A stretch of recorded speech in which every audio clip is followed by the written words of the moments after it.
Hello everyone, welcome back to the channel. It's me Vansh Arora and today we are gonna start a brand new unit of our macroeconomics. In the previous video, we have completed our last unit that was money and banking. So in this unit, we are going to start government budget and its components. Okay? So it's unit 4 of our syllabus. We have skipped unit 3 in between because it's a very long unit, that is AD and AS. We will be completing it later. So let's start our unit 4. So this is the syllabus for your unit 4. It comprises of government budget, its meaning, its objective and components. And there are components of government budget, that is receipts and expenditures, so classification of that too. Types of government budget, that is balanced, surplus and deficits. We have to study all these topics in one go. Okay, this unit going to be very easy and small, but I have divided into 3 parts so that आपको एक एक explanation बिल्कुल अच्छे से समझ आए and एक एक कंसेप्ट आपको बिल्कुल क्लियर हो जाए, क्रिस्टल क्लियर हो जाए बिल्कुल. ओके, सो अब होता क्या है गवर्नमेंट बजट. ठीक है, सो द फर्स्ट टॉपिक है, आपने ये वर्ड पहले भी सुना है बजट. बजट होता क्या है? अगर आपने नॉर्मल जनरल सेंस में ये वर्ड सुना होगा बजट, इसमें हम क्या करते हैं कि हमको हर एक चीज को ऐसे एफिशिएंटली मैनेज करनी होती है कि जो भी चीज हमारे रेस्पेक्टिव गोल जो भी हो वो अचीव हो जाए. राइट, यही होता है मतलब बजट का. तो ठीक है कि आप प्रॉपरली एक फ्रेमवर्क सेट करो कि आपके पास 100 रुपए हैं. ठीक है, तो आपका बजट 100 रुपए का है. अब आपको 100 रुपए के अंदर खर्चा करना है सारा, तो you will find out the alternatives की जहाँ पे सामान हमको एक रीजनेबल, एक इकोनॉमिकल प्राइस पे मिल जाए जिसमें हम खरीद सके और हमारा 100 रुपीज यूटिलाइज हो जाए एफिशिएंटली. राइट, तो वही हुआ बजट. तो अब क्या है, जो मॉडर्न वर्ल्ड है मतलब आज का जमाना, जो गवर्नमेंट है ना, वो अब एम करती है कि हर एक कंट्री का बिल्कुल जो वेलफेयर उनको करना है, क्योंकि गवर्नमेंट का ही तो काम है ना ये, कि किसी कंट्री के सिटीजन्स का वेलफेयर को इंक्रीज करो या वेलफेयर प्रोड्यूस करो, उनको वेलफेयर दो, उनके लिए अच्छे कामकाज करो, अच्छी पॉलिसीज लेकर आओ, अच्छे स्टेप्स उठाओ. तो it is the work for the government itself. तो गवर्नमेंट क्या करती है, वेलफेयर को मैक्सिमाइज करने के लिए आजकल बहुत ज्यादा स्टेप्स ले रही है. ठीक है, तो उनको क्या करना होता है, जो भी वो स्टेप्स लेगी, जो भी पॉलिसीज बनाएगी, जो भी चीजें वो बिल्ड करेगी, डेवलप करेगी, उसके लिए उनको लगेगा खर्चा, पैसे. अब जब पैसे लगेंगे तो they also have to prepare a budget for it, कि किस जगह के लिए कितना मनी एलोकेट किया जाए, किस जगह के लिए कितना पैसा दिया जाए. राइट, तो इकोनॉमिक और इंफ्रास्ट्रक्चरल एक्टिविटीज करने के लिए, वेलफेयर एक्टिविटीज करने के लिए दे टू वांट अ बजट, उनको भी चाहिए होता है. ठीक है, क्योंकि ये सब कामकाज के लिए बहुत खर्चा लगता है. They it requires a huge expenditure. ठीक है, अब इससे क्या होगा, इसके लिए एक अप्रोप्रिएट प्लानिंग की जरूरत है हमको, एक पॉलिसी मेकर की जरूरत है हमको, जिससे हम प्रॉपर पॉलिसीज बनाए, जिससे हम प्रॉपर प्लानिंग करें. ठीक है, ऑलरेडी गवर्नमेंट में से लोग होते हैं जो कि प्लानिंग करते हैं, जो कि पॉलिसीज फ्रेम करते हैं इन सच अ वे दैट जो बजट उनके पास है, एफिशिएंटली वो बजट इम्प्लीमेंट हो सके, कोई दिक्कत ना आए इन बिटवीन. ठीक है, बजट हेल्प करता है प्लानिंग में भी और फ्रेमिंग द पॉलिसीज. क्योंकि अब मान के चलो आपने पॉलिसी बनाई कुछ और, अब बजट सपोर्ट नहीं कर रहा उस पॉलिसी को, तो देर इज नो वे ना कि हम उस पॉलिसी को इम्प्लीमेंट करें. तो हमें दोनों को एक अलाइनमेंट में प्रिपेयर करना पड़ता है. ये नहीं कि बजट कोई और प्रिपेयर कर रहा है, मर्जी से पॉलिसी कोई और प्रिपेयर कर रहे हैं. नो, ये एक अलाइनमेंट में ही प्रिपरेशन हमेशा होती है. ठीक है, हम नॉर्मली भी बजट प्रिपेयर करते हैं तो हम भी यही सोच के चलते हैं कि हमें जो गोल अचीव करना है, हमें जो चीज चाहिए, उस हिसाब से ही बजट प्रिपेयर होगा, considering all other fact as well. कि जब घर का मंथली बजट आपके पेरेंट्स प्रिपेयर करते हैं, वो कैसे प्रिपेयर करते हैं? ठीक है, उस सब मोटे मोटे खर्चे वगैरह निकाल देते हैं एंड देन जो रेस्ट ऑफ द मनी बचता है उसको इतना बचा के रखते हैं कि जिससे जो स्मॉलर एक्सपेंसेस हैं वो भी निकल सके, है ना, और इमरजेंसी फंड भी सेव हो जाए थोड़ा सा. तो they are considering all the factors that can be happen. ठीक है, during a month while preparing a budget. तो ऐसी गवर्नमेंट भी करती है. ठीक है, so now what do you mean by budget. एक थोड़ा थियोरेटिकल लैंग्वेज में भी हम इसको समझ लेते हैं. ये जो टर्म है बजट, ये एक फ्रेंच वर्ड से आया है, बजटी, विच मीन्स अ लेदर और अ बैग और अ वॉलेट.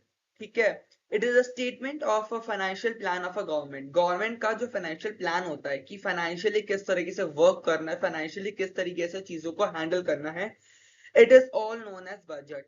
ठीक है, बजट प्रिपरेशन का टास्क बहुत ही क्रिटिकल टास्क होता है, क्योंकि हमें चीजों को भी मैनेज करके चलना है कि चीजें भी पूरी आए. ठीक है, ज्यादा महंगे पैसे में भी ना आए. ठीक है, और साथ में बाकी चीजों जिनके लिए फंड एलोकेट करना है वो भी हम कर सकते हैं. तो हमें सब कुछ कंसिडर करके ही बजट प्रिपेयर करना पड़ता है. अब ये क्या होता है, it is a document containing a preliminary approved plan of public revenues and expenditure.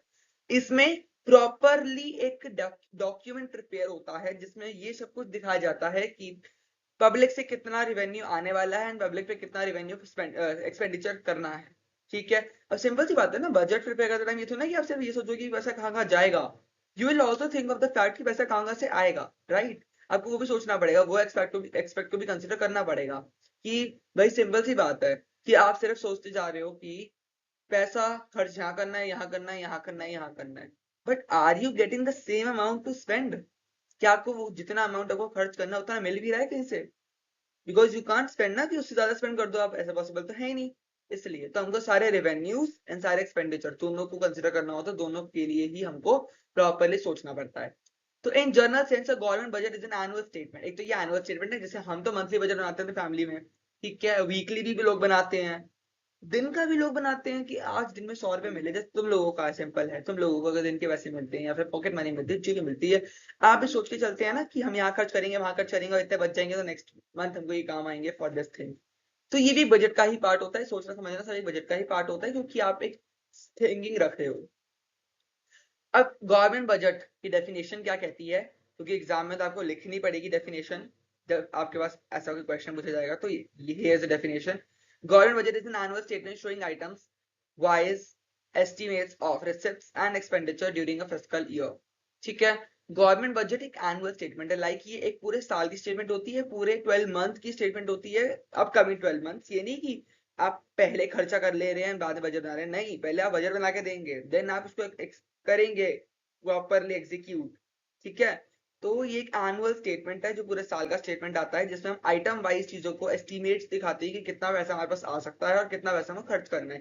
Like you are showing the estimates of the receipt that the government is getting and the expenditure that they are incurring during the fiscal year। Fiscal year is same as the accounting year, that is from 1st April to 31st March। नीचे लिखा भी है, यहाँ पे आप देख सकते हैं, physical year is considered from 1st April to 31st March। ठीक है, एक्चुअल फिगर्स यहाँ शो नहीं होते हैं, यहाँ पे बस एक अंदाजा लगाया जाता है फॉर द अपकमिंग ईयर कि कितना पैसा हमारे पास आ सकता है and how much you have to spend. ठीक है, क्लियर यहाँ तक समझ आया आप लोगों को गवर्नमेंट बजट क्या है और बजट की डेफिनेशन क्या है? There are few important points for government budget, like की जो बजट है, आप देखो आपको पता है कि इंडिया में जो है, इंडिया में there is 3 levels of government, central level, state level and local level. All the levels prepare their own budget according to their jurisdictions, according to their areas। ठीक है, जैसे सेंट्रल गवर्नमेंट को भी अपना बजट बनाना है, state को भी अपना बजट बनाना है, लोकल को भी अपना बजट बनाना है। ठीक है, अब हमारे सिलेबस में तो सिर्फ सेंट्रल गवर्नमेंट का बजट ही है, जिसको हम यूनियन बजट भी कहते हैं। ठीक है, आपने सुना ही होगा बीइंग अ कॉमर्स स्टूडेंट कि हर साल बजट आता है, हर साल हमारी फाइनेंस मिनिस्टर निर्मला सीतारमन जी बजट अनाउंस करती हैं इन द पार्लियामेंट, राइट। तो वो यूनियन बजट ही है and we are talking about that particular budget itself, right. तो उसमें क्या होता है, एक्सपेंडिचर और रिसिप्ट्स का एक एस्टीमेट प्लान किया जाता है as per the objectives of the government, कि गवर्नमेंट क्या अचीव करना चाहती है, गवर्नमेंट के क्या क्या कामकाज होते हैं उसके बेसिस पे। ठीक है, इंडिया में जो बजट प्रेजेंट होता है वो होता है पार्लियामेंट में on such a day as the president may direct by convention. ठीक है, जैसे जो दिन प्रेसिडेंट के साथ होता है उसी दिन पार्लियामेंट के अंदर बजट प्रेजेंट किया जाता है। It is president presented on the last working day of February each year. ये हर साल फरवरी के लास्ट वर्किंग डे पे अनाउंस किया जाता है। It is required to be approved by the parliament before it get implemented. Parliament से अप्रूवल लेना बहुत जरूरी है, अदरवाइज ये इम्प्लीमेंट नहीं हो सकता। ठीक है, यहाँ तक कोई डाउट नहीं, तो बहुत बेसिक था, लेजिट बहुत बेसिक था, आपको पता भी होगा most of the things, right.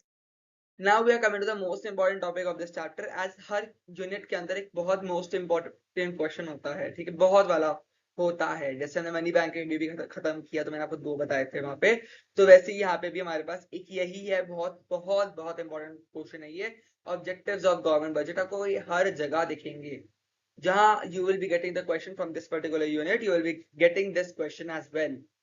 ठीक है, ये क्वेश्चन तो आपको मिलेगा, ऐसा कि 99% चांसेस होते हैं ना किसी क्वेश्चन के आने के, this is the one question that can come 99%। Objectives का मतलब क्या होता है, सबसे पहले आपको समझने की जरूरत है कि ऑब्जेक्टिव्स का, देखो हिंदी में हम कहते हैं उद्देश्य है।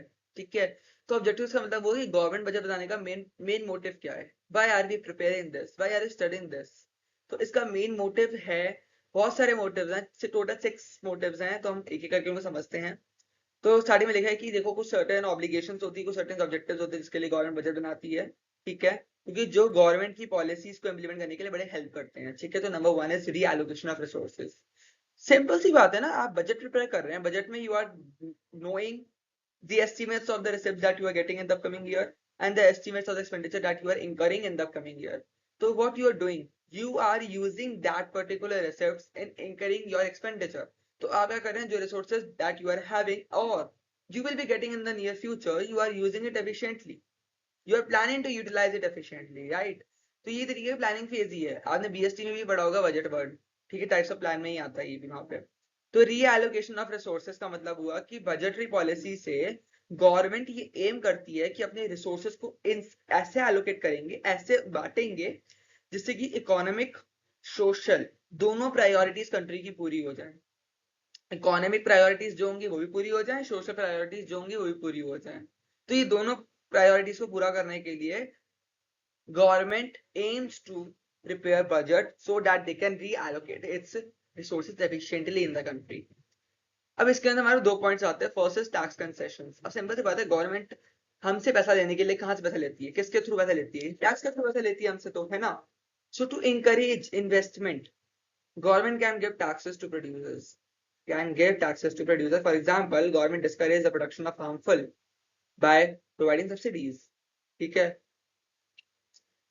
अब देखो इधर क्या होता है, या तो जैसे एक हम कह सकते हैं कि सिंपल सी बात है, वेलफेयर के लिए जो हार्मफुल प्रोडक्ट्स है वो तो यूजफुल नहीं है, it is not useful at all. ठीक है, वेलफेयर प्रोड्यूस करने के लिए, अपने कंट्री के सिटीजन्स को अच्छा प्रोड्यूस कराने के लिए, अच्छी चीजें प्रोवाइड करने के लिए हार्मफुल प्रोडक्ट्स का प्रोडक्शन तो it is not required, it is not necessary, right. अगर मैं अल्कोहल का प्रोडक्शन बढ़ा दूं तो is it providing welfare to the economy? No. मतलब वो इकोनॉमिक वेलफेयर तो मिल जाएगा, पैसे तो मिल जाएंगे, क्योंकि export import duties are very high on the alcohols और their other things too. But अगर मैं बोलूं as the welfare of the citizens, is alcohol providing any benefit? No, right. तो ऐसा क्या करती है गवर्नमेंट्स की, जो भी ऐसे हार्मफुल है, टोबैको है, सिगरेट्स है, जो भी ऐसी हार्मफुल सब्सटेंसेस है उन पे टैक्स बढ़ा देती है। ठीक है, जिससे कि प्रोड्यूसर थोड़ा इसको कम बनाना शुरू कर दे, and the things that are required, the utilities that are required, ठीक है, उस पे सब्सिडीज प्रोवाइड करना शुरू कर देती है। That is LPG cylinders. वो कितने रिक्वायरमेंट है, याद है आपको? पता ही होगा वो सिनेरियो कि जब एलपीजी सिलेंडर्स का बड़ा बोलबाला चल रहा था कि उनको इम्प्लीमेंट किया जाए, उनको घरों में लाया जाए, राइट। उस टाइम कितनी सब्सिडीज प्रोवाइड कर रहा था, तो मेरे ख्याल सब्सिडीज है भी नहीं ज्यादा, बट उस टाइम पे just to encourage people to take that facilities from the government, government is just imposing more and more subsidies over that product, over the production of that product, right। तो ये इस तरीके से taxes को, subsidies को ये control करती है। Next is directly producing goods and services. Private sector does not take interest, government can directly undertake the production. अब मान के चलो देयर आर फ्यू थिंग्स जिसमें प्राइवेट सेक्टर नहीं आता, नहीं चाहता कि वो प्रोड्यूस करे प्राइवेट सेक्टर। क्यों? क्योंकि उसमें प्रॉफिट नहीं है ना, क्योंकि प्राइवेट सेक्टर का मेन मोटो होता है प्रॉफिट। बट गवर्नमेंट सेक्टर क्या कहता है, वो कहता है मेरे को चाहिए पब्लिक वेलफेयर। आपने पढ़ा, आपको पता है कि public sector always goes for welfare of the public and private sector always goes for profit motive।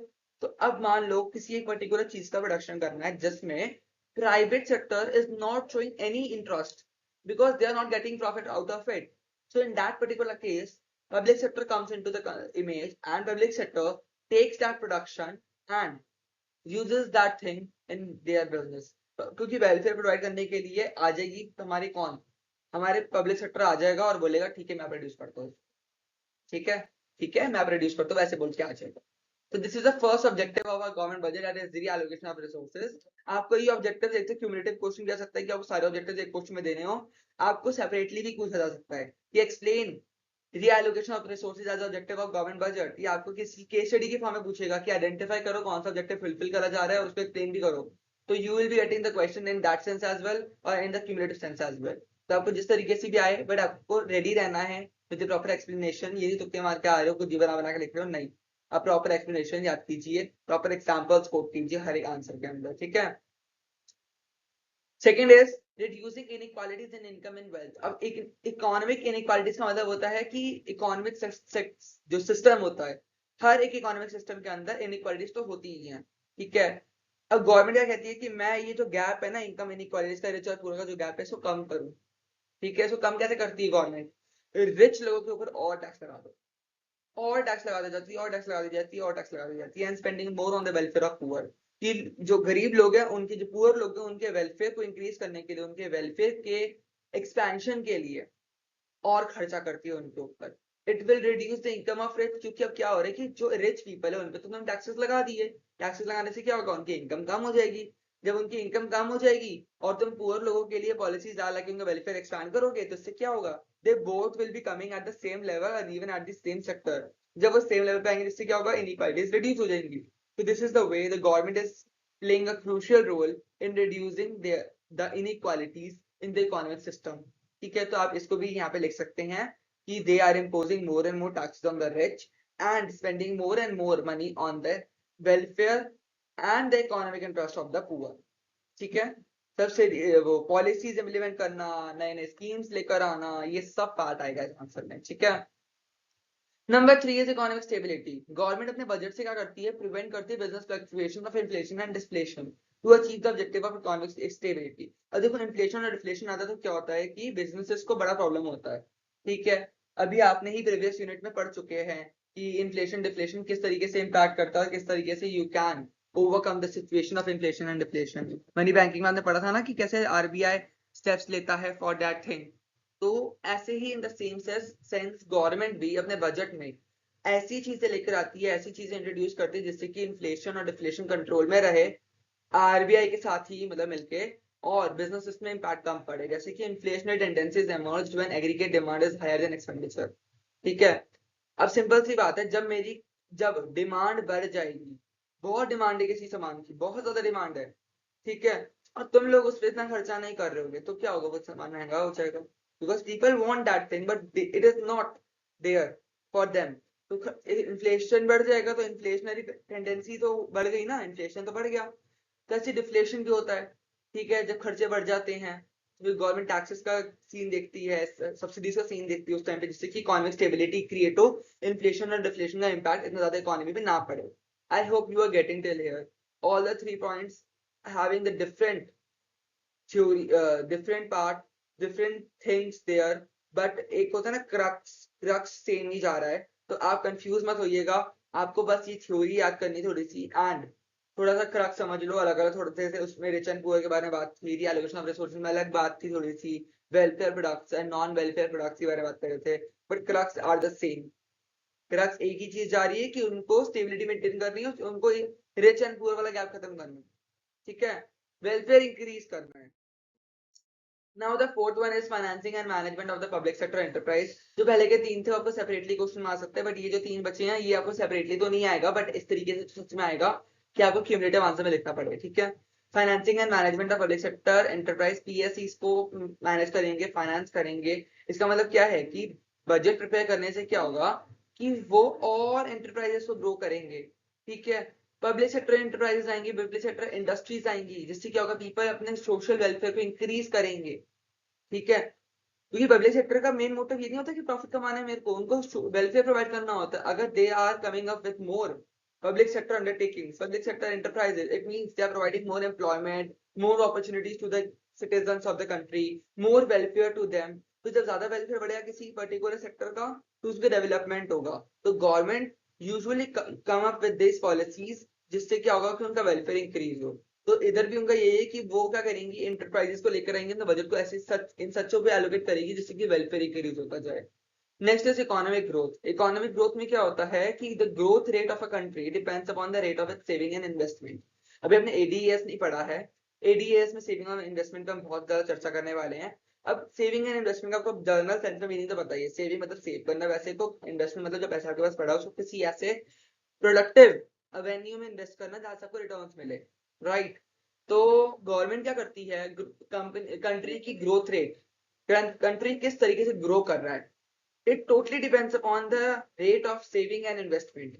तो गवर्नमेंट अपने बजटरी के अंदर, अपने बजट के अंदर ऐसी पॉलिसीज को इम्प्लीमेंट करती है जिससे कि जो रिसोर्सेज हैं वो ऐसे मोबिलाइज हो, इतने एफिशिएंटली मोबिलाइज हो पब्लिक सेक्टर के अंदर, इन्वेस्ट हो जाए, ठीक है, कि सिटीजन्स भी खुश, उनको रिटर्न अच्छे मिल जाएंगे, एंड पब्लिक भी खुश, लोग, गवर्नमेंट भी खुश। ठीक है, तो गवर्नमेंट क्या करती है, बहुत सारे प्रोविजंस बनाती है पब्लिक सेक्टर के अंदर। ठीक है, make various rates of savings and investment, बहुत सारी ऐसी चीजें लेके आएंगी, बहुत सारी नई ऐसी स्कीम्स लेके आएंगी जिसपे लोग इन्वेस्ट करें, उनको रिटर्न्स मिले एंड गवर्नमेंट को पैसा मिले, गवर्नमेंट उस पैसे को किसी और जगह पे डेवलपमेंट पर्पस के लिए यूज कर सके। ठीक है, तो I hope till of now आपको सबको समझ आ रहा होगा जो चीज मैं कहना चाह रहा हूँ और जो चीज मैं समझाना चाह रहा हूँ। Now the last point and the sixth point is reducing regional disparities। अब क्या है मैं बताता हूँ आपको। गवर्नमेंट क्या कहती है, गवर्नमेंट कहती है कि इंडिया में बहुत सारी जगहें हैं, ठीक है, बहुत सारी जैसी जगह हैं जो कि डेवलप नहीं हुई हैं अब तक। यू ऑल्सो नो बहुत ऐसे विलेजेस हैं, बहुत ऐसे एरियाज हैं जिसमें डेवलपमेंट करनी बहुत ज्यादा जरूरी है अभी भी।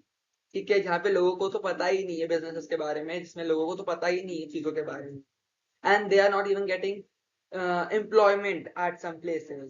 तो गवर्नमेंट क्या कहती है, गवर्नमेंट कहती है कि उन जगहों पे जाओ, उन जगहों पे आप अपनी इंडस्ट्री से सेटअप करो। ठीक है, जो बड़ी बड़ी इंडस्ट्रीज हैं उनको ये बोला जाता है कि आप रूरल एरियाज में सेटअप करो अपने आप को। क्यों सेटअप करो रूरल एरियाज में? क्योंकि क्या होगा, वहां के लोगों को एम्प्लॉयमेंट मिलेगा, वहां के लोग डेवलप होंगे। अब इंडस्ट्रीज का चलो ये वाला पॉइंट समझ आया कि वहां पे जाके वेलफेयर प्रोवाइड हो सकता है वहां के लोगों के लिए। ठीक है, इंडस्ट्री वालों को क्या फायदा रूरल एरिया में सेटअप करने का, क्या फायदा? So government is providing them tax rebates.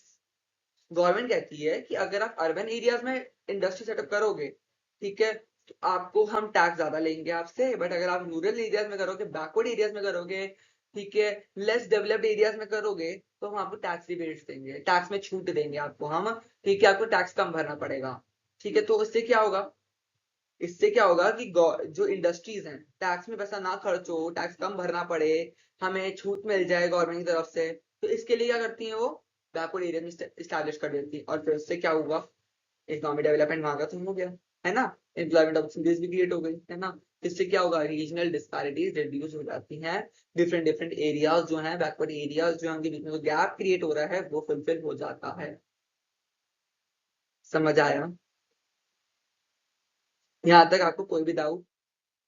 एक बार फटाफट फिंगर टिप्स पे सब सारे के सारे फैक्टर्स को कंसीडर कर लेते हैं, क्विक रिवाइज कर लेते हैं, because it is being a very important question, तो लाइटली नहीं लेते हैं। ठीक है, number one was reallocation of resources, की गवर्नमेंट क्या करेगी अपने बजट को इन सच अ वे प्रिपेयर करेगी कि जो गुड्स वेलफेयर प्रोड्यूसिंग होंगे उनको सब्सिडीज प्रोवाइड करेगी, जो गुड्स वेलफेयर प्रोड्यूसिंग होंगे उनको सब्सिडीज प्रोवाइड करेगी, और जो नॉन वेलफेयर वाले गुड्स होंगे जो कि जस्ट एक तो हमारे जीडीपी बढ़ा रहे हैं बट वेलफेयर प्रोवाइड नहीं कर रहे हैं, उन पे टैक्सेस इंपोज करेगी, जिससे कि, या फिर जो हार्मफुल गुड्स होंगे, नॉन वेलफेयर नहीं बोल सकते उनको क्योंकि मिलिट्री गुड्स भी आर होते हैं वहां पे, हम उनको कह सकते हैं जो गुड्स नुकसानदायक होगी उन पे टैक्सेस इंपोज करेगी।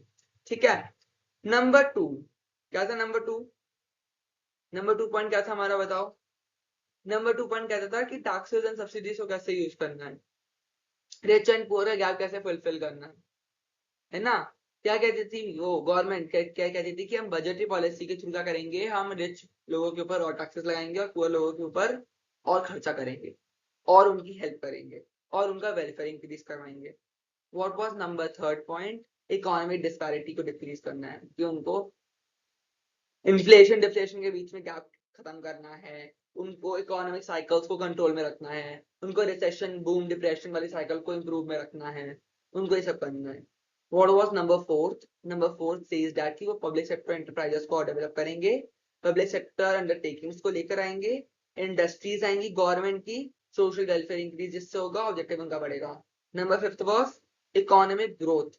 ठीक है, सेविंग एंड इन्वेस्टमेंट का रेट इस तरीके से रखा जाएगा, बजटरी पॉलिसी को इस तरीके से लगाया जाएगा जिससे कि उनकी सेविंग्स, उनकी थिंग्स, उनकी रिसोर्सेज मोबिलाइज हो इन सच अ वे कि जिससे पब्लिक सेक्टर भी ग्रो हो। ठीक है, और साथ में हमको भी रिटर्न अच्छे मिले। ठीक है, तो मतलब गवर्नमेंट ऐसे वो लेकर आएगी हमारे investment avenues.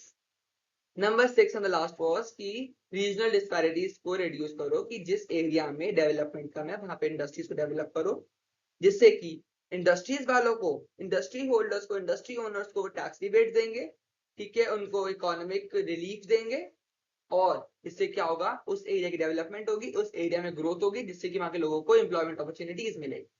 So this was all the 6 points, all the 6 objectives of government budget, कि गवर्नमेंट अपना बजट क्यों प्रिपेयर करती है, what was the motive behind that.